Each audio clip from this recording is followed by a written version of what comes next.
오늘 말씀은 우리 요한복음 7장 10절로부터 24절까지 말씀입니다. 함께 읽겠습니다. 그 형제들이 명절에 올라간 후 자기도 올라가시되 나타내지 않고 비밀히 하시니라. 명절 중에 유대인들이 예수를 찾으면서 그가 어디 있느냐 하고 예수께 대하여 무리 중에 수군거림이 많아 혹은 좋은 사람이라 하며 혹은 아니라 무리를 미혹하게 한다 하나 그러나 유대인들을 두려워함으로 드러나게 그를 말하는 자가 없더라. 이미 명절 중간이 되어 예수께서 성전에 올라가사 가르치시니 유대인들이 기이 여겨 가로되 이 사람은 배우지 아니하였거늘 어떻게 그를 아느냐 하니 예수께서 대답하여 가라사대 내 교훈은 내 것이 아니요 나를 보내신 이의 것이니라. 사람이 하나님의 뜻을 행하려 하면 이 교훈이 하나님께로서 왔는지 내가 스스로 말함인지 알리라. 스스로 말하는 자는 자기 영광만 구하되 보내신 이의 영광을 구하는 자는 참되니 그 속에 불의가 없느니라. 모세가 너희에게 율법을 주지 아니하였느냐? 너희 중에 율법을 지키는 자가 없도다. 너희가 어찌하여 나를 죽이려 하느냐? 무리가 대답하되 당신은 귀신 들렸도다. 누가 당신을 죽이려 하나이까? 예수께서 대답하여 가라사대 내가 한 가지 일을 행하매 너희가 다 이를 인하여 괴히 여기는도다. 모세가 너희에게 할례를 주었으나 그러나 할례는 모세에게서 난 것이 아니요 조상들에게서 난 것이라. 그러므로 너희가 안식일에도 사람에게 할례를 주느니라. 모세의 율법을 폐하지 아니하려고 사람이 안식일에도 할례를 받는 일이 있거든. 내가 안식일에 사람의 전신을 건전케 하는 것으로 너희가 나를 노여워하느냐? 외모로 판단하지 말고 공의의 판단으로 판단하라 하시니라. 아멘. 이제 그 배경은 초막절입니다. 어제 말씀에서 이제 그 초막절을 배경으로 하는 말씀이 시작되었는데 어제 말씀에서는 이제 형제들이 예수님께 대해서 초막절에 예루살렘으로 왜 안 가느냐 이렇게 물어봤었어요. 예수님께서 안 간다 이렇게 말씀하셨어요. 근데 오늘 보니까 명절 중간쯤 되니까 예수님께서 성전에 올라가셨고 성전에서 가르치셨다라고 이렇게 말씀하고 있는 것을 봅니다. 왜 중간에 마음이 바뀌셨을까? 네, 궁금하죠. 네, 모든 궁금증을 성경에서 다 알 수 있다. 네, 그렇게 얘기하시는 분들 계시거든요. 네, 저는 모릅니다. 저는 궁금한 건 그냥 궁금한 거고 모르는 건 모르는 겁니다. 그래서 모릅니다. 왜 중간에 마음이 바뀌셔서 올라가셨는지 모르지만 어쨌든지 간에 초막절 중간에 올라가셨어요. 근데 이제 예수님이 벌써 이제 유명인사세요. 예수님 벌써 유명인사십니다. 그래서 예수님에 대해서 이제 막 소문이 나니까 사실 그 명절 때는 막 여러 곳에서 이제 막 사람들이 몰려오는 것 아니겠어요? 예수님에 대한 소문을 들었어요. 그래서 이제 막 찾기 시작하는 거죠. 그 사람 어디 있어? 어디 있어? 막 그냥 이렇게 얘기하는 거죠. 근데 뭐 어떤 사람 얘기하기는 참 대단한 사람이다, 좋은 사람이다 이렇게 얘기하는 반면에 또 어떤 사람들은 아니야 그 사람 막 그 미혹해하는 사람이야 막 이렇게 이야기하는 사람들도 있었다는 것이죠. 근데 어쨌든지간에 예수님께서 와서 이제 가르치셨어요. 근데 가르치셨는데 예수님께서 성전에서 가르치시기만 하셨느냐? 네, 그렇지 않아요. 요한복음에서는 가르치신 것만으로 기록해 나왔는데 그렇지 않습니다. 네, 어떻게 알 수 있느냐? 24절에 23절 말씀을 보면 이렇게 말씀하여 내가 안식일에 사람의 전신을 건전케 하는 것으로 너희가 나를 노여워하느냐라고 이렇게 말씀하세요. 이게 무슨 말씀이세요? 사람의 전신을 건전케 했다. 치료하셨다는 얘기죠. 네, 그러니까 치료하시고 병자들을 치료하시고 귀신을 내쫓고 하는 일을 하셨다라고 하는 것을 말씀하는 것이죠, 당연히. 그러니까 이제 유대인들이 정말 싫어하는 것, 예, 그건 정말 알러지 반응 같이 일어나는 건 뭐죠? 안식일에 이제 범하는 거잖아요. 근데 예수님께서 이렇게 얘기하십니다. 너희들이 믿는 것에 대해서 지금 아무 기준이 없다. 이렇게 얘기하세요. 너희가 정말 율법을 기준으로 믿고 있다라면 율법을 잘 지켜야 할 것인데 율법도 기준이 아니고 왜 율법이 기준이 아니라고 말씀하셨냐면 할례의 예를 들면서 말씀하셨어요. 그러면 할례가 율법에 정한 대로 하는 것 아닙니까? 라고 이렇게 생각하시는 분들 계시겠지만 그렇지 않죠. 할례는 언제부터 행하기 시작했죠? 네, 아브라함 때부터 시작했잖아요. 아브라함 때부터. 그러니까 모세에게서 난 것이 아니요 조상들에게서 난 것이라고 말씀하신 것이 아브라함 때부터 하나님께서 언약하신 것이죠. 그러니까 너희들이 지금 언약을 기준으로 사느냐, 율법을 기준으로 사느냐 이렇게 물어보신 거예요.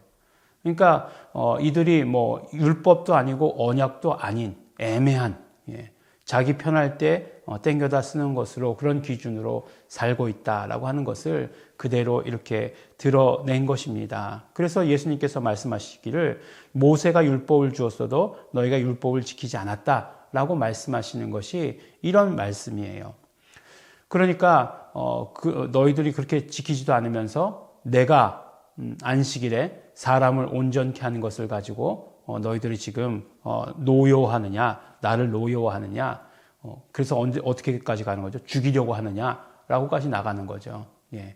근데 이게 예수님께 대해서 이렇게 얘기 많이 하죠. 나를 죽이려 한다 이렇게 얘기하니까 무리가 당신은 귀신 들렸도다. 누가 당신을 죽이려 하나이까 이렇게 얘기하는데, 예, 이런 일들로 여러 사람들이 유대인들이 이제 죽이려고 했었죠. 근데 아직도 어제 말씀대로 때가 이르지 않았기 때문에 예수님께서 죽음의 길을 가지 않으신 거죠. 십자가의 길을 가지 않으신 거죠. 나중에 이제 때가 이르렀을 때에 그 십자가의 길을 가십니다. 근데 하여간 어쨌든지 간에 예수님께서 이렇게 그 너희들의 기준 없는 신앙생활에 대해서 이렇게 아주 신랄하게 비판을 하시면서 말씀하셨죠. 그러면서 오늘 말씀의 마지막 절에 하시는 말씀이 뭐냐면 외모로 판단하지 말고 공의의 판단으로 판단하라라고 이렇게 말씀하십니다. 그러면 중요한 것은 이제 예수님께서 말씀하신 대로 우리 모든 신앙의 기준이 공의의 판단이 되어야 한다라고 하는 것을 말씀해 주시는 거예요. 이거는 우리 크리스찬들뿐만 아니라 유대인들이나 모든 사람들, 다 이스라엘 모든 백성들, 그리고 우리도 다 공의의 판단으로 판단해야 된다라고 이렇게 말씀하시는 것입니다. 물론 그렇죠. 예수님께서 말씀하신 모든 말씀은 모든 사람들에게 다 해당되는 그런 말씀입니다. 그럼 공의의 판단이 무엇인가 하는 것을 이렇게 우리가 알아야 합니다. 공의의 판단. 우리 공의의 판단이라고 하는 것은 우리 먼저 말씀드리면 크리스찬들에게 있어서는 모든 기준이 되어야 한다고 하는 것을 말씀해 주세요. 기준이 되어야 된다. 기준이라고 하는 건 스탠다드라고 이렇게 이야기하죠. 예. 어떤 시금석이다 이렇게 이야기를 합니다. 무엇이냐면 우리가 신앙생활할 때에 신앙생활의 모든 어떤 면을 보면 이렇게 스펙트럼이라는 게 있습니다. 저는 분명히 믿는 와이프와 결혼을 했습니다. 그러니까 제가 결혼하기 전서부터 예수님을 믿고 있었어요.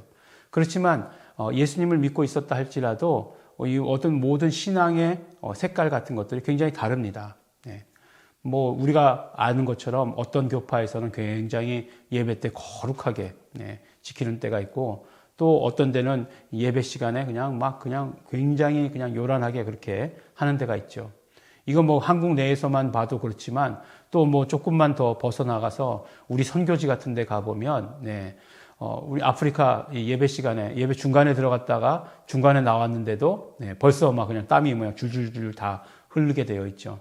그러니까 중간서부터 처음서부터 끝까지 있으려면 한 서너 시간은 있어야 되는데 서너 시간 동안 계속 일어나서 춤추고 막 그렇게 해야 합니다. 그러니까 댄스장이 아니라 정말 예배가 그렇다는 거예요. 그런 그런 많은 그런 넓은 그런 스펙트럼이 있는데 그러면 어느 게 맞고 어느 게 틀리냐? 그런 걸 얘기할 수 없죠. 그렇지만 분명한 기준은 있어야 된다는 거예요. 그 기준. 내가 어떤 행동을 한다, 행동을 하지 않는다. 우리가 대부분 많은 크리스찬들이 그런 것으로 내가 무엇을 해서, 내가 무엇을 하지 않아서 하나님께 영광 돌린다. 이렇게 얘기하지만 그것은 아닐 거예요. 하나님께 영광 돌릴 수 있는 그런 어떤 분명한 기준이 있을 것입니다. 그것이 무엇이냐? 바로 공의의 판단이다라고 이렇게 말씀해 주시는 거예요. 그러면 공의의 판단이라고 하는 것은 결국 단순하게 이야기하면 이렇습니다. 의로우신 분은 단 한 분, 예수 그리스도밖에 없어요. 하나님이 의로우시고 당연히 의로우신 분, 이 땅에 오신 분 예수 그리스도밖에 없습니다. 의롭다고 하는 것, 공의라고 하는 것은 죄 없음을 말씀하는 거예요.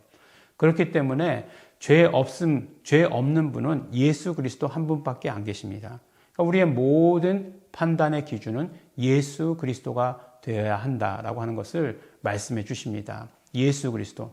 그럼 예수 그리스도가 판단의 기준이다라고 하는 것은 무엇이냐?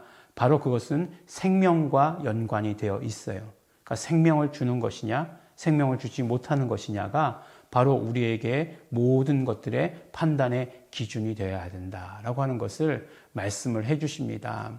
예수 그리스도가 우리 모든 신앙의 삶의 중심이 되어야 되고 모든 판단의 기준이 되어야 됩니다.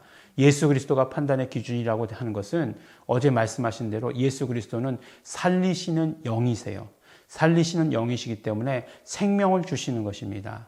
그러므로 우리가 생명을 주느냐, 생명을 주지 않느냐가 우리 모든 그 모든 삶의 모든 행동에 우리 모든 신앙생활의 판단의 가장 기준이 되어야 된다라고 하는 것을 말씀해 주시는 것입니다. 우리는 예수 그리스도로 날마다 생명이 풍성한 삶을 살아야 됩니다. 오늘도 예수 그리스도로 말미암아 우리는 생명이 풍성한 삶을 살아야 되는 것 분명한 말씀입니다. 우리가 정말 그런 기준을 예수님께서 말씀하신 그 기준을 받았으니 이제는 율법도 아니고 다른 그런 모든 것들 예수님께서 다 이미 폐하셨어요. 아니, 예수님께서 이미 완성시키셨습니다. 그렇기 때문에 예수님께서 그런 모든 판단의 기준이 되실 수 있는 것이에요. 예수님께서 그래서 안식일에도 살리시는 일, 생명을 주시는 일을 하셨습니다. 우리도 이 공의의 판단, 생명을 주는 일로 우리 오늘 하루의 삶이 그 기준이 되기를 예수 이름으로 축원합니다. 기도하겠습니다. 하나님 아버지 감사합니다. 하나님 아버지, 우리도 아버지 하나님 이제 정말 생명을 주는 일, 예수 그리스도의 생명을 나누는 일에 우리의 모든 삶이 초점 맞춰지고 그 우리의 모든 삶이 그것이 기준이 될 수 있도록 되기를 간절히 바라고 소원합니다. 우리가 아버지 하나님 물질의 삶을 열심히 살아도 우리 그 기준이 오직 생명을 주는 일이 될 수 있고 예수 그리스도를 드러내는 일이 될 수 있도록 예수 그리스도를 나누는 일이 될 수 있도록 아버지 하나님 도와주시옵시고 아버지 하나님 우리가 사람을 만나도 무엇을 하더라도 정말 아버지 하나님 생명을 주는 것이 우리 삶의 중요한 기준이 될 수 있도록 아버지 하나님 축복하여 주시고 함께하여 주시옵소서. 감사드립니다. 예수님 이름으로 기도드렸습니다. 아멘. 이 시간 우리 감사하면서 기도하실 때 예수님께서 말씀하여 주신 이 모든 말씀들 우리에게 너무나 감사합니다. 그러나 또 회개하는 것은 무엇을 하고 무엇을 하지 않고 정말 율법적이었던 우리의 모든 삶들 예수님의 피를 의지합니다. 그러나 이제 우리의 모든 삶에 우리의 모든 행동의 기준 예수 그리스도가 되고 더 구체적으로 정말 생명을 주는 일이 될 수 있도록 되기를 소원합니다. 그렇게 애쓰고 노력하겠습니다. 우리 다 같이 소원하시고 결단하시고 우리 통성으로 우리 함께 기도하시겠습니다.